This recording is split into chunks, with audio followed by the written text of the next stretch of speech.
하리라. 아멘. 오늘 본문 말씀을 가지고 하나님의 사람답게 살라, 하나님의 사람답게 살라라는 제목으로 잠시 말씀 나누겠습니다.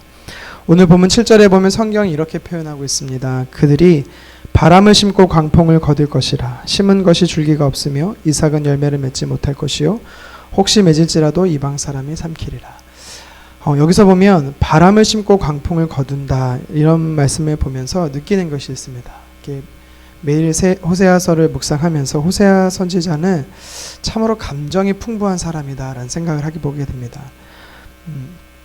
하나님의 진노의 심판을 말하면서 이 바람, 광풍, 또 8절에 보면 그릇이란 표현이 나오는데요. 시각적 표현을 써서 서정적으로 묘사하고 있습니다. 이 시적인 표현을 써서, 물론 시적인 표현을 썼다고 해서 하나님의 심판이 약해지는 것은 결코 아닙니다. 도리어 호세아 선지자의 예언을 들은 이스라엘 백성들은 이 하나님의 심판을 그림으로 그려지듯 마치 보는 것처럼 생생하게 그들은요 하나님의 심판을 이해할 수 있었습니다. 확실하게 받아들여질 수 있었던 거지요. 어제 7장 이어서 8장에서도 계속해서 이스라엘 백성들을 향한 하나님의 심판이 선포되고 있는데요. 구체적으로 호세아 8장은 이스라엘의 이 종교와 국방 그리고 외교 실태에 대한 진노를 예언하고 있습니다. 크게 6부분으로 나눌 수 있는데요. 간단히 정리하면 1절에서 3절에 보면 이스라엘의 언약을 어기는 이 하나님을 거역한 것에 대한 경고를 이야기하고요. 두 번째는 4절에서 6절에 인본주의 사상과 우상 숭배에 대해 정죄합니다. 7절에서 8절은 농업에 비유된 저주와 그 내용이고 9절에서 10절은 이 다른 나라를 의지하는 이스라엘 백성들의 어리석음에 대해 또 이야기를 합니다. 11절, 12절에서는 이 제사에 대해, 타락한 제사에 대해 정죄하고 마지막 13, 14절에는 이스라엘 백성들의 이 죄악성을 막을 수 없는, 파멸을 막을 수 없는 그 실태 등에 대해 호세아 선지자는요 이야기하고 있는 것이죠. 자, 이렇게 각각의 내용을 정리해 보면 이 내용이 우리에게 도전하는 메시지가 있습니다. 몇 가지 살펴보겠습니다. 첫 번째는 오늘 성경이 우리에게 도전하는 것은 하나님의 말씀을 따르는 사람이 되라라고 이야기하는 것입니다. 우리 3절 말씀을 다시 한번 같이 읽겠습니다. 이스라엘이 이미 선을 버렸으니 원수가 그를 따를 것이라. 아멘.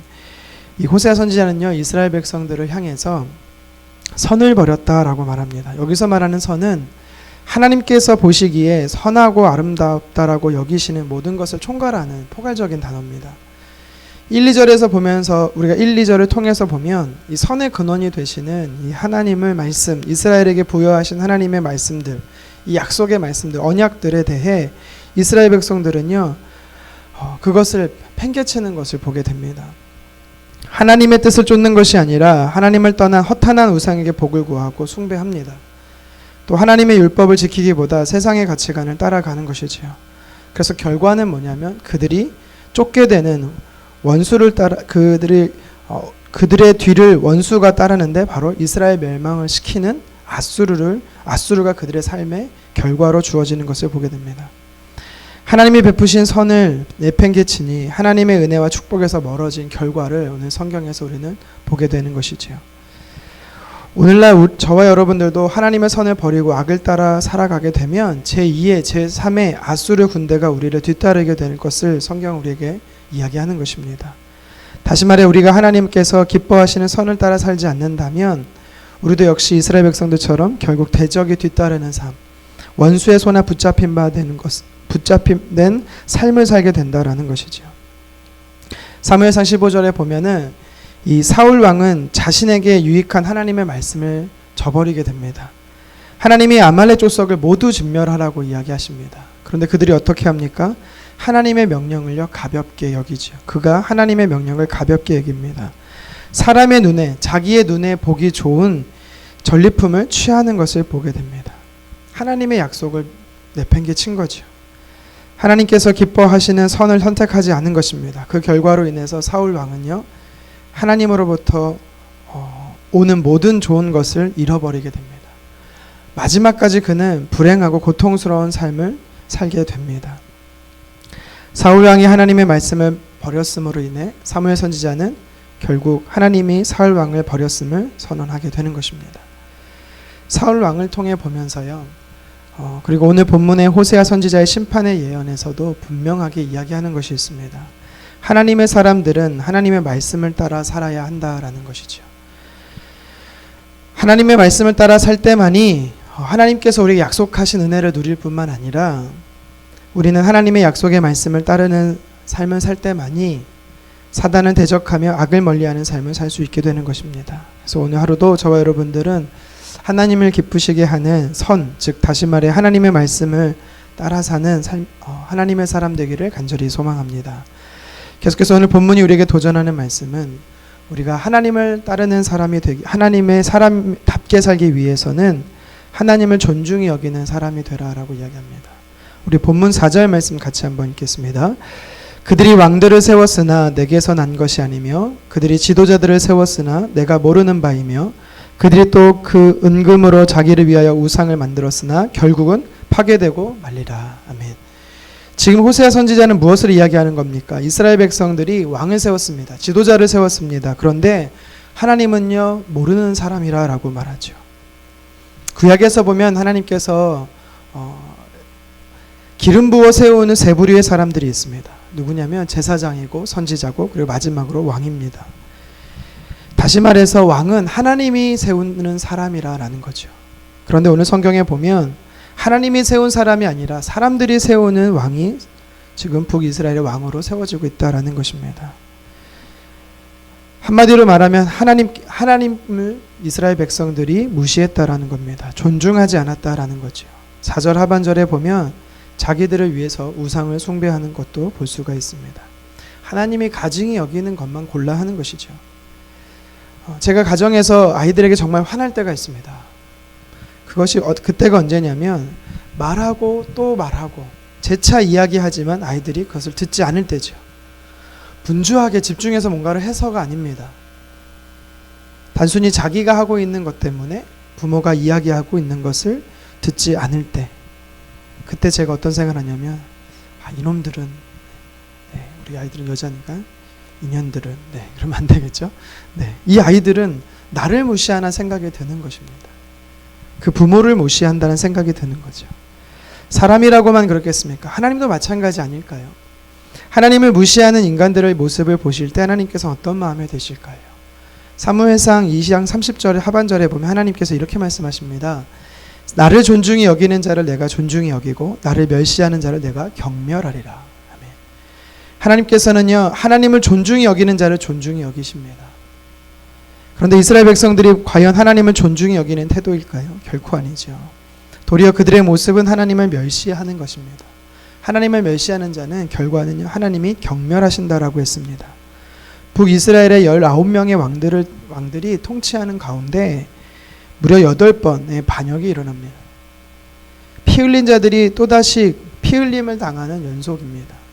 계속해서 피 흘림을 당하는 것이죠. 왕은 하나님께서 세우시는 자인데 하나님이 세우지 않는 자들의 모습들을 우리는 하나님을 존중히 여기지 않는 자들의 모습을 통해 결과가 불행이고 저주고 그런 불행하고 저주스러운 역사를 써내간다라는 것을 보게 되는 것입니다. 존중한다라는 것은 다양한 모습으로 표현할 수 있겠지만 문제가 생기면 의논하게 되는 것, 존중한다는 것은 의견을 청중한다는 것으로도 표현할 수가 있습니다. 개인의 사소한 문제에서부터 이스라엘 백성들이 왕을 세우는 중요한 문제에 이르기까지 하나님을 존중히 여겨야 되는 것이죠. 성경에 다윗이라는 인물을 소개할 때 성경은요, 많은 수식어들을 다윗에게 사용하고 있지만 다윗이 여호와께 물어 이르되라는 표현이 참 많이 수식어로 표현되어 있는 것을 보게 되죠. 다윗은 하나님과 의논했다라는 것입니다. 다윗은 하나님 말씀에 경청했고 그 말씀에 순종했다라는 것입니다. 한마디로 말해 다윗은 하나님을 존중하는 자였다라는 것이죠. 다윗이 하나님을 존중했더니 하나님께서요, 다윗을 존중히 여기십니다. 어떻게 여기십니까? 남유다 북이스라엘의 왕의 모델링이 바로 누구냐면 다윗 왕입니다. 다윗이죠. 다윗의 길로 행하면 하나님께서는 왕위를 지속할 수 있게 하시겠다라고 약속해 주셨습니다. 뿐만 아닙니다. 다윗의 자손을 통해서 인류를 구원할 메시아를 보내시는 것을 하나님은 약속하십니다. 저와 여러분들이 하나님의 말씀에 귀 기울이고 의논하고 경청하면서 하나님을 존중히 여기는 하루 되기를 간절히 원합니다. 마지막으로 본문을 통해서 성경이 하나님의 사람답게 사는 모습에 대해 이야기합니다. 바로 하나님을 기억하는 사람이 되라라는 것이죠. 14절 상반절에 보면 성경은 이렇게 말합니다. 이스라엘은 자기를 지으신 이를 잊어버렸다라고 이야기합니다. 이스라엘 백성들은 자신들을 창조하신 하나님을 잊어버렸습니다. 죄의 시작은 바로 하나님을 잊어버리는 것에서부터 시작하는 겁니다. 북이스라엘이나 남유다 백성들은 모두 우상 숭배를 했고 다른 민족을 따랐습니다. 철저히 하나님을 잊어버렸기 때문입니다. 그들이 하나님의 백성이고 선민이라고 말하면서 이처럼 허망하고 어리석고 백해무익한 일을 저지르며 살았던 이유가 뭘까요? 지금까지 자기들을 창조하고 지금까지 여기까지 인도하신 그 하나님을 잊어버렸기 때문인 것입니다. 하나님을 바로 알고 하나님을 기억했다라면 허망하고 어리석고 무지한 이 죄악된 일을 그들은 따르지 않았을 것입니다. 호세아 4장 6절의 성경은 말합니다. 하나님을 아는 지식이 없어 망한다라는 것이죠. 하나님을 아는 지식은 바로 하나님을 기억하는 것을 말합니다. 하나님이 어떤 분이신지를 기억하고 하나님이 아는 자는 하나님의 은혜를 하나님을 아는 자만이 하나님의 은혜 안에 머물게 되는 것이죠. 하지만 하나님을 아는 지식을 버리는 자, 하나님을 기억하지 않는 자는 반대로 하나님께 버림받게 되는 것입니다. 호세아 선지자가 이스라엘의 백성들의 타락상을 여러 가지로 지적했지만 가장 많이 지적하고 있는 게 뭐냐면 하나님을 기억하지 않는 부분에 대해 가장 많이 지적을 합니다. 우리는 창조주시며 구원자시며 우리의 모든 필요를 공급하시는 하나님을 경외하는 삶을 살 때 하나님을 기억하는 것이고 우리를 지키시고 돌보시는 전능하신 하나님 능력 안에서 참 기쁨과 평안과 행복을 누리며 살게 될 것입니다. 말씀을 정리합니다. 오늘 호세아 선지자 8장을 통해서 우리가 하나님 앞에 어떤 사람으로 살아가야 되는가, 하나님의 사람다운 모습이 무엇인가 세 가지를 살펴보았습니다. 이스라엘 백성들이 당연히 살아내어야 했지만 실패한 모습을 통해 우리는 하나님의 사람은 어떤 사람이어야 하는가, 첫 번째로 하나님의 말씀을 따르는 사람이 되어야 하는 것입니다. 하나님께서 기뻐하시는 선을 따르는 자가 되어야 합니다. 두 번째는 하나님을 존중히 여기는 사람이 되어야 합니다. 소소한 문제에서 중차대한 문제까지 하나님께 묻고 경청하는 삶이 되어야 합니다. 그리고 마지막으로 하나님을 기억하는 사람이 되어야 합니다. 하나님이 내 삶에 어떤 분이신지를 기억하고 성경에서 기록된 하나님이 어떤 분이신지를 우리가 기억할 때, 그럴 때 우리는 하나님의 사람으로 하나님의 은혜 안에 머물고 당당한 삶을 살 수 있는 것입니다. 저와 여러분들이 오늘 하루도 하나님의 사람이 되기를 힘쓰며 하나님 사람답게 살아가는 하루 되기를 주님의 이름으로 축원합니다. 기도하겠습니다.